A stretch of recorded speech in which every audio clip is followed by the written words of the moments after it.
Gold trusted gold buyers. మీరు తాకట్టు పెట్టిన బంగారాన్ని విడిపించి ఈ రోజు ఉన్న మార్కెట్ ధరకు కొనబడను.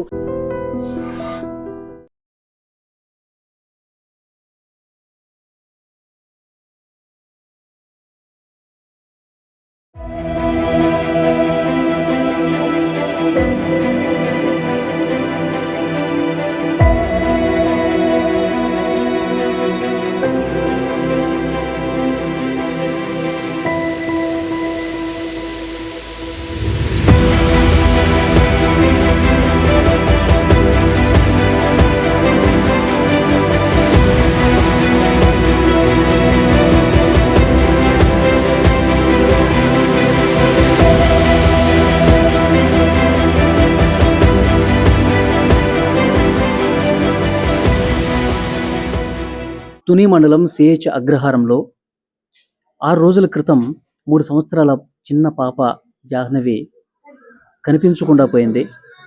ఆ కుటుంబ సభ్యులు తల్లడిల్లిపోతా ఉన్నారు. అసలు మా పాప ఏమైంది, ఇన్ని రోజులైనా ఎందుకు కనిపించడం లేదని చెప్పి గుండెలు బాదుకుంటూ రోధిస్తూ ఉన్నారు. పోలీసులు వెతుకుతా ఉన్నారు. ఇంతవరకు కనీసం ఒక్క క్లూ కూడా దొరకలేదు. ప్రస్తుతం పాప తల్లితో నేనున్నాను. ఆమె ఇంట్లో నేను ఉన్నాను. 6 రోజులుగా ఆమె ఏడుస్తూనే ఉంది. అసలు ఏంటి, అసలు ఎందుకు తప్పిపోయింది, ఆ తప్పిపోయే రోజు అసలు ఏం జరిగింది, తల్లి మాటల్లోనే మనం తెలుసుకునే ప్రయత్నం చేద్దాం. అమ్మా, మీ పేరమ్మా? శంకర్ భవాని. భవాని. అసలు ఏం జరిగిందమ్మా? ఉదయం 11:30కి అట్లా నడుచుకుంటూ వెళ్తుందని చెప్పేసి తెలిసింది. ఆ టైంలో మీరు ఎక్కడున్నారు, ఏం జరిగింది అప్పుడు? అదే శనివారం ఏదైతే జరిగిందో అదే శనివారం ఉదయం వరకు పాప మాతనే ఉంది సార్. మధ్యాహ్నం 11 ఆ టైంకి వాళ్ళ నాన్నగారు షెడ్ దగ్గరికి గుమస్తా గారు ఫోన్ చేస్తే పని ఉందని వాళ్ళ నాన్నతో కూడా పాప వెళ్ళింది సార్. మళ్ళీ వాళ్ళు నాన్నతో పాటు వెళ్ళింది సార్. వెళ్ళిన తర్వాత వాళ్ళు రిటర్న్ వచ్చే టైంకి నేను మా చిన్న అమ్మాయికి స్నానం చేపిస్తున్నాను సార్. అక్కడే వచ్చి తీసుకొచ్చి నుంచి మళ్ళీ రిటర్న్ బండి మీద వచ్చేసారు. గుమస్తా గారును మా ఆయన గారు బండి మీద తీసుకొచ్చి పాపని నాకు అప్పచెప్పారు సార్.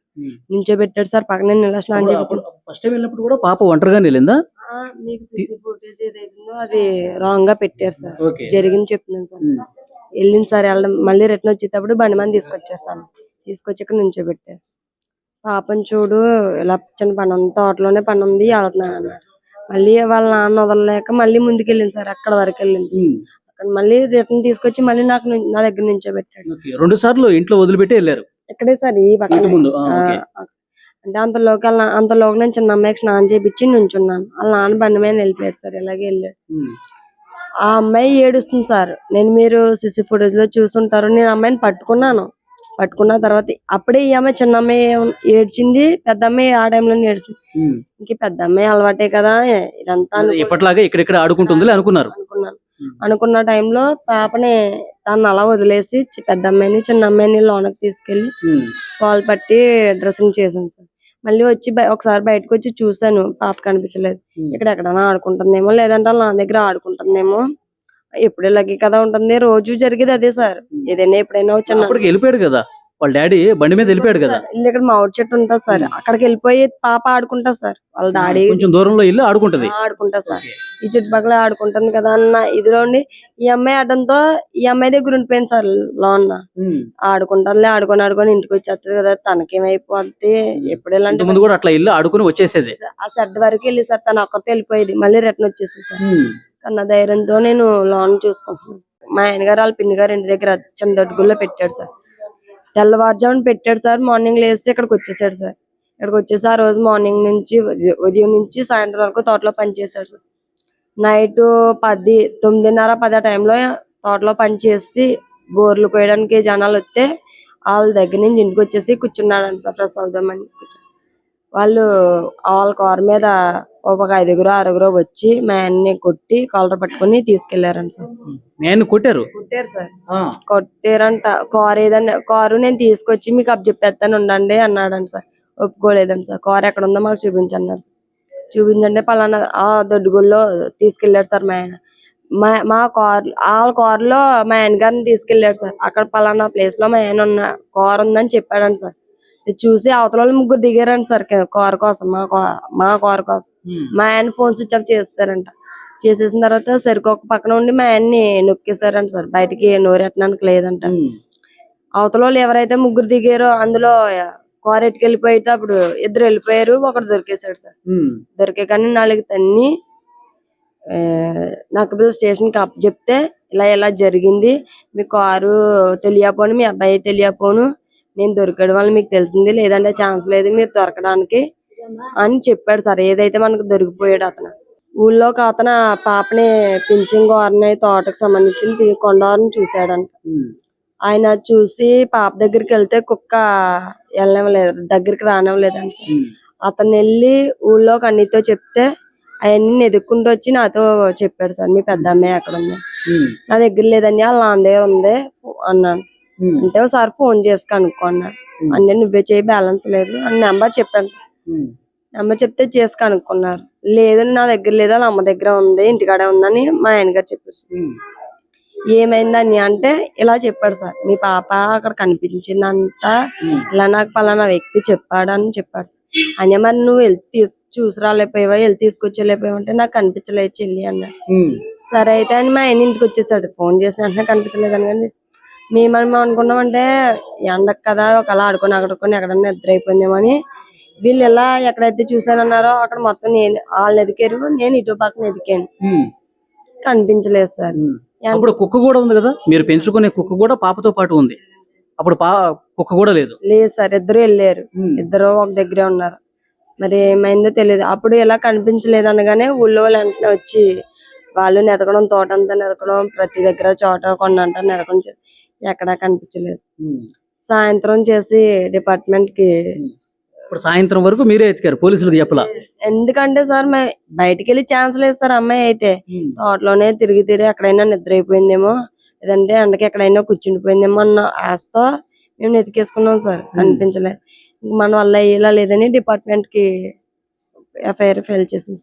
వెంటనే రెస్పాన్స్ ఇచ్చారు వాళ్ళు. ఆ రోజు నైట్ మళ్ళీ తెల్లవారుజామున దాకా, ఆదివారం తెల్లవారుజామున దాకా డ్రోన్లని, ఫారెస్ట్ వాళ్ళని, డిపార్ట్మెంట్ అని అలా చెక్ చేస్తూనే అలా గాలిస్తూనే ఉన్నారు సార్. తోట మొత్తం తిరిగేసారు, కొండ మొత్తం తిరిగేసారు, నైట్ టైమే సార్. కానీ ఎక్కడా కనిపించలేదు పాప అయితే. అసలు ఎట్లా మాయమైపోయింది ఎవరికి అర్థం కావట్లేదు. అర్థం కాలేదు, ఎవరు కొన్నారు మాకే అర్థం కాలేదు సార్. ఎవరి మీద అనుమానం పడ్డానికి కూడా ఛాన్స్ లేకుండా పోయింది. మీరు ఏదో గతంలో కారు విషయంలో మీతో కొంతమంది గొడవ పడ్డారు, గోల్ చేశారని చెప్పి అన్నారు కదా, వాళ్ళెవరు, వాళ్ళ మీద ఏమన్నా ఇన్వెస్టిగేషన్ జరుగుతుందా? జరుగుతుంది సార్, వాళ్ళ మీద కూడా జరుగుతుంది. కానీ ఇటు సైడ్ నుంచి వాళ్ళ నుంచి కూడా ఏమీ తెలియలేదు అన్నారు. ఏమో సార్ ప్రస్తుతానికి అయితే. ఏం జరిగిందంటే ఏంటి గొడవ వాళ్ళకి మీకు? కార్ తీసుకున్నాం సార్, మా ఆయన గారు కార్ ట్రావెల్స్ కానీ కార్ తీసుకున్నారు. వేరొక తునాయన మహేష్ అన్న ఆయన 2 నెలలకి లీజు కావాలని నెలకు 40,000 అని చెప్పి తీసుకున్నాడు సార్. ఆయన ఏం చేశాడంటే అడ్వాన్స్ ఇస్తున్న అమౌంట్ 10 రోజుల్లో 25,000 ఇచ్చాడు సార్. నా అమౌంట్ పే చేయలేదు. మనం ఫోన్ చేస్తే రెస్పాన్స్ ఇవ్వలేదు డబ్బుల కోసం. ఇలా కాదు, 1 నెల అమౌంట్ ఇవ్వలేదు, 2 నెలల అమౌంట్ ఇస్తాడని మా ఆయన గారు జీపీఎస్ ద్వారా వెళ్ళి సెకండ్ కీ ఉంటే ఆ కీతో బండిని తెచ్చేసాడు సార్. ఈ బండి మీరు తెచ్చేసుకున్నాం. మా ఆయన గారిని కార్ని పత్తిపాడు స్టేషన్ లో హ్యాండ్ ఓవర్ చేస్తారండి. ఇంకా మళ్ళీ ఒక వారం పోయిన తర్వాత ఈ రోజు శనివారం కార్ గురించి జరిగింది సార్. ఇలాగా మళ్ళీ శనివారం వచ్చి ఇద్దరు వచ్చి మా అత్తయ్య గారిని పని చేసుకుంటే మాస్క్ వేసుకుని వచ్చారండి సార్. ఇద్దరు మీ అబ్బాయి గారు ఏరని అడిగితే లేడమ్మా బయటికి పని నుండి వెళ్ళాడని చెప్పిందండి సార్. వెంటనే స్పీడ్ గా వెళ్ళిపోయారండి సార్. ఇంకా మా అత్తయ్య గారిని ఏమనలేదంట. మాస్కులు పెట్టుకుని వచ్చారు. మాస్కులు పెట్టుకుని ఓన్లీ కొల్లంగా కనిపించేలాగా బండి నెంబర్ కూడా కనిపించలేని విధంగా వచ్చి అడిగి వెళ్ళిపోయారండి సార్. వెళ్ళిపోయి ఇంకా 3 నెలల వరకు గొడవల సాగుతూనే ఉంది. మీ ఆయన కొట్టినప్పుడు నేను బతకని చంపేస్తాం ఇట్లా అన్నారా? అనే ఉంటారు సార్. నేను డెలివరీకి మా అమ్మగారి ఇంటికి వెళ్ళాను సార్. అత్తయ్య గారు కూడా లేరు. మా మామయ్య గారు ఉంటే ఆయన పనిచేసే వాళ్ళ దగ్గర ఉన్నారంట. అలా జరిగింది సార్. అది అలా 3 నెలల వరకు నాగపల్లి స్టేషన్ లో తేల్చేసుకున్నాం సార్. అయిపోయింది. ఎప్పుడు జరిగిందమ్మా? ఏ నెలలో జరిగింది? జనవరి నుంచి ఫిబ్రవరి వరకు. మొన్న జనవరి జరిగింది సార్. ఇంక ఈ మధ్యలో ఇదైతే జరిగిపోయిందో ఇంకా వాళ్ళకి మనకి ఇంకే గొడవలు లేవు సార్. ఇదంతా పోలీసులకు చెప్పారా మీరు? పోలీసుల ద్వారాగానే జరిగింది. తర్వాత తెలిసింది సార్, వాళ్ళే హ్యాండ్ ఓవర్ చేశారు మన బండి మనకి. తర్వాత అట్లా కాదు, ఇప్పుడు పాప తప్పిపోయింది కదా, ఇప్పుడు ఈ విషయాలన్నీ చెప్పారా? చెప్పాను సార్. వెంటనే వాళ్ళకి చెప్పాను, ఎవరి మీద అనుమానం ఉందంటే ఇలా జరిగింది సార్ అని వెంటనే వాళ్ళకి చెప్పాను. ఇంకా అప్పటి నుంచి ఇప్పటి వరకు వాళ్ళు బెదిరించడం గానీ భయపించడం గానీ లేదు సార్. నేను ఇంటి దగ్గర ఎవరు లేకపోయినా ఇద్దరు పిల్లలతో నేను ఒక్కదాన్ని సింగిల్ గానే ఉండేదాన్ని సార్. ఇక్కడ ఎవరైనా సమయానికి లేకపోయినా ఎప్పుడు ఎలాంటి భయం కానీ పాప మిస్ అవడాలు కానీ ఎక్కడికైనా వెళ్ళి ఉండిపోవడాలు కానీ జరగలేదు సార్. అన్న ధీమాతోనే పాపను కూడా ఆడుకుంటది కదా, ఆడుకొని అన్న విధంగా చిన్న పాపతో చూసుకోవడం వల్ల ఈ పాపని ఆడుకుంటది అన్నట్టుగా ఉన్నాను సార్. మరి ఏం జరిగిందో తెలీదు. చాలా విచిత్రంగా పాప అయితే కనిపించకుండా అయిపోయింది. ఆ రోజు నుంచి ఈ రోజు వరకు వారం రోజులు అయిపోతుంది సార్ దాదాపుగా. పాప ఆచూకీ అయినా తెలియలేదు. మొన్న మంగళవారం సార్ కుక్క వచ్చింది. కుక్క వచ్చిన వెంటనే నేను వచ్చింది కదా ఆనందంతో, ఒకవేళ ఇంత చెకింగ్ ఉంది కదా కుక్కని అమ్మాయిని ఎక్కడన్నా వదిలేస్తే ముందు కుక్కని పట్టుకుంటే అమ్మాయి దగ్గర తీసుకెళ్తది కదా అన్న ఆనందం పడిపోయి కుక్కని పట్టుకోవడానికి ప్రయత్నించాను సార్. కుక్క అయితే ఫస్ట్ వచ్చి నా చున్నీ పట్టుకుంది. పట్టుకుని అంటున్నాను, నేనేం చేశాను కుక్క కానీ మళ్ళీ మిస్ అయిపోద్దని కుక్కని పట్టుకుందామన్న ఆనందంతో వెళ్ళి దగ్గరికి వెళ్ళాను సార్.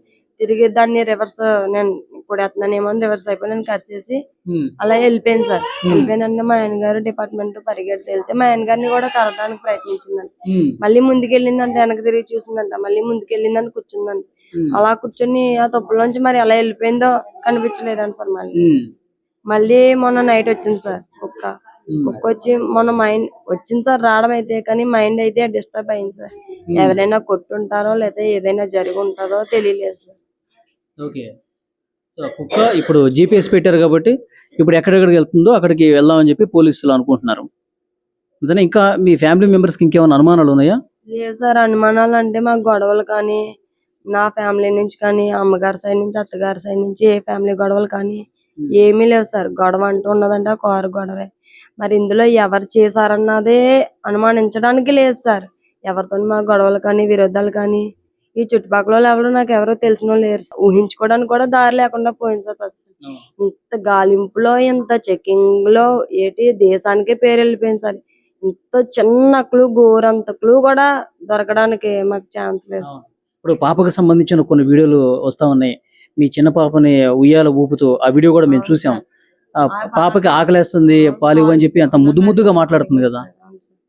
ఇంకా పాలు తాగుతుంది సార్ అమ్మాయి. ఈ అమ్మాయికి డబ్బా పాలు కలిపి పక్కన పెడితే సైలెంట్ గా పట్టిపోయి ఆ చెట్టు వెనకాల కూర్చొని కూడా తాగేసి వచ్చేసి అమ్మ తాగేసాను అని చిన్న స్లోగా చెప్పేసారు. ఇద్దరు పాలు తాగివ్వాలి సార్.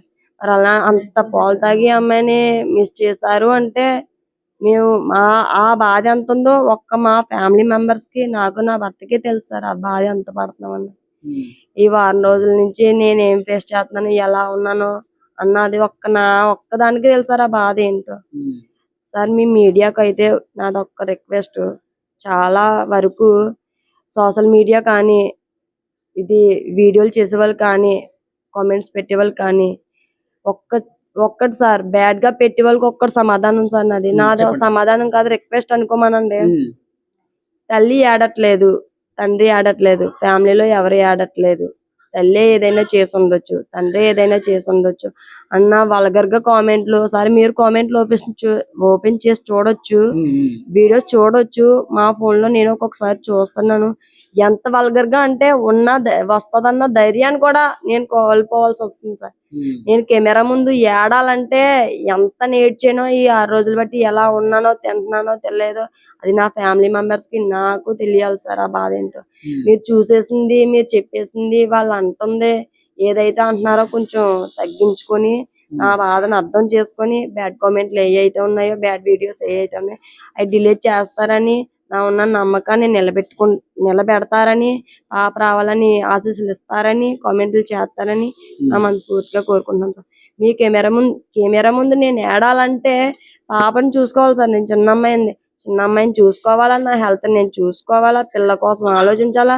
ఇన్ని బాధల్లో నేను ఏ బాధని పడాలి సార్. కెమెరా ముందు ఏడట్లేదంటే నేను ఏడుతున్నానో ఏడలేదో బాధ ఉందో బాధ లేదో ఆ దేవుడికే తెలియాలి సార్. బ్యాడ్ కామెంట్లు ఏవైతే ఉన్నాయో బ్యాడ్ వీడియోస్ ఏవైతే ఉన్నాయో దయించి చేతులు ఎత్తి దండం పెట్టుకుంటున్నాను. ఈ బ్యాడ్ న్యూస్ ఏదైతే ఉందో అది తగ్గిస్తారని నా బాధను అర్థం చేసుకుంటారని నాదొక్క రిక్వెస్ట్. ఓకే, అది తల్లి బాధ మీరు చూశారు, ఎంత ఆవేదనగా మాట్లాడారో మీరు చూశారు. నిజంగా చాలా బాధ కలుగుతుంది. ఎందుకంటే అంత దూరం నుంచి నేను ఇక్కడికి వచ్చి ఆ తల్లితో మాట్లాడుతుంటే 6 రోజులు ఇంకొక రోజు అయితే వారం రోజులు అయిపోతుంది. 7 రోజులుగా తన బిడ్డ తన దగ్గర లేదు, అసలు ఎక్కడుందో కూడా తెలియదు, ఎటుపోయిందో కూడా తెలియదంటే నిజంగా ఏడ్చి ఏడ్చి ఆ తల్లి కన్నీళ్లు కూడా ఇంకిపోయి ఉంటాయి. చాలా బాధ కలిగించే విషయం. అసలు పోలీసులు కూడా అంతుపట్టట్ల ఏమైపోయింది ఏంటనేది. పెద్ద పెద్ద డ్రోన్ కెమెరాలు ఎగరేస్తున్నారు. మొత్తం 50 ఎకరాల ఈ పామాయిల్ తోట మొత్తం అణువు కూడా జల్లెడ పడుతున్నారు, కానీ దొరకలేదు. ఎవరి మీద అయితే అనుమానం ఉందో కారు విషయంలో ఏదో గొడవ జరిగిందంట, వాళ్ళు కూడా ప్రశ్నిస్తున్నారు, కానీ ఇంకా కనీసం ఒక్కటంటే ఒక క్లూ కూడా లభించినటువంటి పరిస్థితి ఉంది. కానీ ఆ తల్లి చాలా బరువైనటువంటి హృదయంతో మాట్లాడుతోంది. నాకెంత బాధ ఉన్నా కొంతమంది పనిగట్టుకుని దుష్ప్రచారం చేస్తా ఉన్నారు. తల్లి ఏడవట్లేదంటే తల్లి ఏదో చేసి ఉంటుందని చెప్పి అని ప్రచారం చేస్తా ఉన్నారు. దయచేసి అట్లా చేయకండి. అవసరమైతే ఇక్కడికి వచ్చి ఏదన్నా పోలీసులకి మాకేదన్నా హెల్ప్ చేసి పాపను త్వరగా వచ్చే విధంగా ప్రయత్నం చేయండి, కానీ ఈ విధంగా ఇంకా మా నమ్మకాన్ని, మా భరోసాని కొంగదీసే విధంగా దయచేసి బ్యాడ్ వీడియోలు మాత్రం చేయొద్దని చెప్పి ఆ తల్లి రిక్వెస్ట్ చేస్తుంది. సో పోలీసులతో ఇంతకుముందు నేను మాట్లాడాను. వాళ్ళు తీవ్రంగా ప్రయత్నం చేస్తున్నారు. పాప ఫోటోని ఆ కుక్కకి కూడా చూపించి ఆ కుక్కని తోటలోకి పంపించే ప్రయత్నం కూడా చేస్తున్నారు. ఆ పాప సేఫ్గా తిరిగి రావాలని మనస్ఫూర్తిగా కోరుకుందాం.